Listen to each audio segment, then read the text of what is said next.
Jean-Loup Pivin. Bonjour. Ravi de vous accueillir sur TV5 Monde dans 64 minutes. Alors, difficile de vous définir en quelques mots.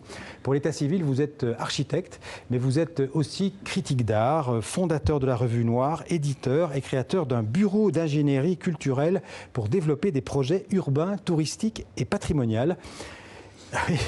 Comment on passe d'architecte à éditeur et ensuite maître d'œuvre de projets culturels? Alors, le côté éditeur, c'est un petit peu à part. Ouais. Mais par contre, de passer d'une ingénierie, de passer de l'architecture à une ingénierie culturelle, c'est simplement s'apercevoir que les 3/4 des projets qu'on demande aux architectes sont très peu définis. Et l'architecte prend un rôle qui n'est probablement pas le sien, qui est celui de concevoir l'esprit du projet. Le vrai projet, c'est-à-dire le projet politique. Dans le domaine culturel, on est dans des projets qui sont très politiques. Ouais. Et donc, il faut à tout prix arriver à concilier à la fois des techniques et des méthodes, et des économies, etc., avec la réalité de ce qu'on doit demander ensuite à un architecte. Donc, Combien de projets, le cahier d'architecte. Combien de projets vous avez imaginé, fait aboutir dans votre vie? J'ai vu 200. 200 à peu près, oui. Donc Aboutis, non, pas tous, pas les 200, malheureusement, ou heureusement, peut-être, je ne sais rien. Mais ça peut être des musées, ça peut être des expositions, ça peut être... Ça peut être des centres d'interprétation, ça peut être beaucoup de choses, oui, ou des festivals, etc. Alors, vous avez condensé, si on peut dire, votre vie, c'est comme ça que je l'ai compris, en tout cas, dans un livre qui s'appelle Actes d'utopie, un très beau titre, que vous venez publier dans votre propre maison d'édition, Revue Noire. En préparant l'émission, je me disais que ces deux mots, acte et utopie, auxquels on pourrait peut-être en rajouter un troisième qui est désir, résument assez bien votre vie. Alors, je ne sais pas si c'est ça qui va résumer ma vie. J'espère que ma vie est un peu plus riche que ça. Mais c'est pas mal déjà. Non, c'est déjà beaucoup. Non, l'acte et l'utopie, c'est bien pour montrer qu'à un moment donné, il y a de la pensée, puisque l'utopie est toujours associée à quelque chose qui n'est pas réalisable. Et l'acte, c'est tout d'un coup arriver à... parfois qui se réalise. Et justement. Et c'est aussi pour affirmer le fait que tout projet a besoin d'une pensée préalable pour pouvoir ensuite être réalisé. Et cette pensée préalable, elle est forcément une projection d'une société ou des valeurs profondes sur l'avenir. Voilà, c'est essentiellement ça. Comment l'architecte que vous étiez au début des années 70 est entré en contact avec l'Afrique? Parce que je pense que l'Afrique a joué un rôle très important dans votre vie. Ça, c'est des rôles. C'est quand on voulait... À l'époque, on était obligé de faire un service militaire. Et quand on ne voulait pas faire un service militaire, on pouvait partir... comme ce qui s'appelait volontaire du service national, c'est-à-dire de ne pas le faire et partir à l'étranger. Je n'avais pas du tout choisi l'Afrique ni le Mali, et je me suis retrouvé à Bamako en 1976. D'accord. Et c'est là que vous est venue l'idée, avec d'autres, de créer le musée national du Mali. Alors, c'est un peu plus compliqué. Un peu plus compliqué, mais je passe les étapes. Oui, enfin, c'est une façon de dire qu'à un moment donné, il y a un président qui était Giscard d'Estaing qui débarque dans ce pays et qui offre un musée au Mali qui était demandé par le Mali. Voilà, et tout d'un coup... Le président Konaré à l'époque? Alors, non, Konaré n'était pas président. Konaré était directeur du patrimoine à l'époque. Et là, il va devenir président après? Il va devenir président 15 ans après. D'accord. Et là, on voit ce musée on a vu la façade extérieure, donc qui est à quelques kilomètres de Bamako, qui est dans Bamako. Et vous l'avez donc construit dans les années 80? En 81, il était inauguré en 81, puis il y a eu une deuxième tranche qui a été faite dans les années 2000. Est-ce qu'on peut dire que c'est un musée comme une sorte, c'est ce que j'ai lu dans votre livre, comme une sorte de repentir colonial? Non, c'est-à-dire c'est un musée qui n'est pas fait pour être un repentir colonial. C'est-à-dire que la pensée, je ne veux pas parler trop à la place d'Alpha Omar Konaré, qui effectivement a une pensée politique très large. Et c'est vrai qu'il y a un cadeau qui est fait d'un musée qui est un objet, effectivement, culturel occidental, pour un patrimoine qui n'était peut-être pas fait pour être muséographié.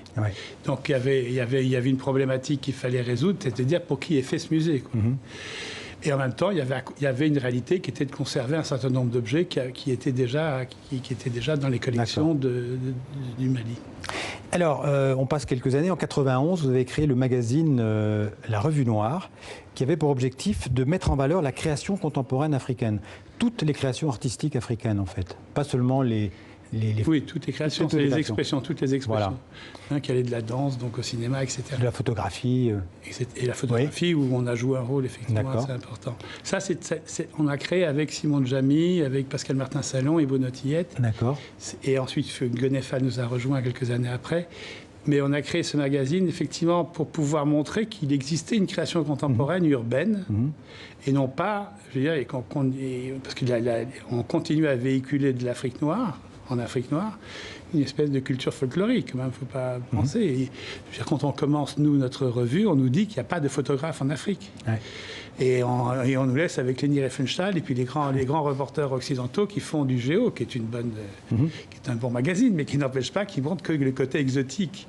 C'est-à-dire qu'on a montré que pendant qu'on montrait, l'Afrique nue et sauvage, avec des gens en train de se baigner dans l'eau, etc.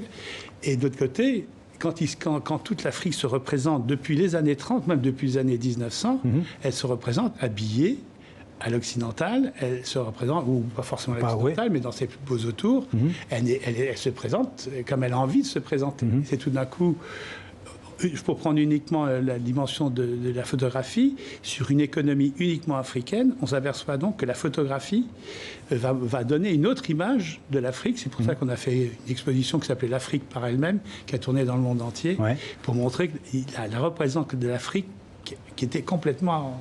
Je veux dire, à l'époque où il y avait les Riefenstahl qui montraient les bonobas nus dans qui étaient complètement ignorés et complètement... Voilà, pendant ce temps-là, il y avait quand même tous ces photographes merveilleux en Afrique qui montraient une autre image. Alors, cette revue, elle a pris fin en 2000, je crois, mais vous avez continué, grâce à votre maison d'édition, à publier des revues ou des livres qui mettent en valeur, des albums qui mettent en valeur des artistes africains. Oui, vous avez continué à les soutenir. Oui, on continue à les soutenir. Comme le dernier livre que nous avons sorti, c'était sur Joël Andrienne Merissou pour sa participation au pavillon de Madagascar à la Biennale de Venise. On en voit beaucoup de ces revues. Alors ça, je pense que c'est plus récent. Non, Madagascar, c'était un truc de 90, je sais pas quoi, 97, quelque chose comme ça. Alors, toujours en Afrique, il y a un autre temps fort pour vous, j'imagine, c'est le Mémorial Acte. Le Mémorial Acte, c'est ce remarquable mémorial de la traite négrière et de l'esclavage qui est situé au cœur de ce commerce humain, si on peut dire, à Pointe-à-Pitre, en Guadeloupe, dans les Antilles. Un mémorial, Jean-Loup Pivin, qui n'est pas un musée traditionnel. On en voit quelques images là. Alors, ce n'est pas un musée du tout, c'est un mémorial, c'est-à-dire c'est a priori un endroit où on a tout fait avec le président Victorin Lurel, le président de la région. De la Guadeloupe, oui. D'arriver à ce que cet endroit-là ne soit pas uniquement un endroit de commémoration, un endroit de fabrication de la culture. Oui. Parce que c'est toujours le problème des mémorials, c'est-à-dire qu'il ne s'agit pas non plus de transformer le monde entier en victime, parce que du coup on peut avoir des victimes de tout. Quoi. Oui. Donc c'était transformer un petit peu cette idée de victimisation en idée plus positive et en même temps de montrer que l'esclavage ne s'arrête pas. En 1848 pour ce qui est francophone. C'est officiellement la fin de l'esclavage. Oui, et puis on a montré aussi qu'à la fin de l'esclavage, en 1848, commence une colonisation à outrance de l'ensemble de l'Afrique elle-même. Il y a une espèce de concomitance qui est assez... Ou un prolongement en tout cas. Oui, alors que c'est pas pour pouvoir remettre en esclavage, mais toujours avec l'idée du progrès, qui est une idée un peu bizarre, universaliste, on s'aperçoit que c'est un universalisme qui n'est partagé par aucune personne. C'est pas un lieu de repentance, c'est un lieu de dialogue et de réconciliation, on peut voir ça comme ça. Oui, nous c'était un problème, c'était en tous les cas montrer une complexité, montrer que l'esclavage commence avant et ne finit malheureusement pas. Et deuxièmement, que l'esclavage n'est pas forcément lié à la négritude. Si nous traitons particulièrement, si l'essentiel effectivement concerne la traite négrière et la période des 2-3 siècles. 16e, 17e. C'est pour ça qu'on a tenu à l'étendre et à montrer aussi ce que cette culture a fabriqué. Parce qu'effectivement, il y a l'esclavage de la tête ne s'est jamais fait. Et c'est situé, donc je le disais, dans les Antilles, en Guadeloupe, ce qui n'est pas évidemment innocent, à un endroit où il y avait une usine de canne à sucre, à l'endroit précis où se trouve aujourd'hui le mémorial. Mais alors c'est une usine de canne à sucre, on va tout dire, parce qu'effectivement c'est une usine de canne à sucre qui a été faite après. D'accord. Donc, mais il y en a eu d'autres. Voilà, c'est ça, il y a d'autres lieux d'exploitation. Vous écrivez que votre métier n'est pas le même en Europe et en Afrique noire. Pourquoi ? Tout simplement parce que l'État, je veux dire en France ou en Europe, c'est l'État qui dirige tout. C'est l'État qui fait la culture en France. C'est l'État qui décide que les opéras, toutes les grandes manifestations se sont tenues dans chaque discipline par 3 ou 4, je veux dire presque fonctionnaires d'État. Alors que nous sommes dans des pays en Afrique où il n'y a pas d'argent. Donc pour la culture, on se doute bien que l'argent va passer plutôt pour l'armée, la police, la santé, l'éducation. Et encore, on n'y arrive pas. La culture, c'est évident qu'elle va se fabriquer par elle-même ou ne pas être. Ou alors être l'objet de l'aide étrangère. Ce qui est aussi quand même très bizarre, parce que finalement les indépendances ne sont pas faites tant par rapport à une indépendance économique, elle s'est faite aussi par rapport à une identité propre. Donc c'est un peu bizarre qu'il n'y ait pas d'argent sur la culture dans tous ces pays-là, et en tous les cas pas de mobilisation en particulier sur la culture. Mais probablement parce que c'est une culture que l'on entend de notre façon.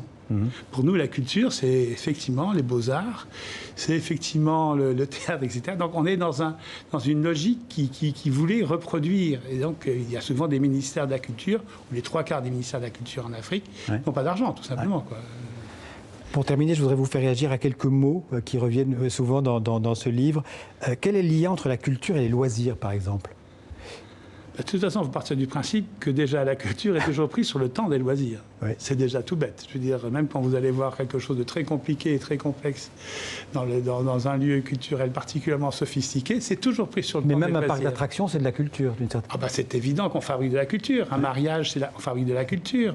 Un mariage, je veux dire, les cérémonies de mariage, c'est de la culture la plus profonde. Effectivement, elle n'a pas besoin de l'État pour pouvoir s'intervenir là-dessus. Qu'est-ce qui vous intéresse le plus dans votre métier, le passé ou le futur ? Vous voyez, vous me demandez de répondre à quelque chose, effectivement, où je ne cesse de dire qu'il n'y a que le futur qui est intéressant. Et que le futur, c'est par rapport, c'est pour ça cette notion d'utopie.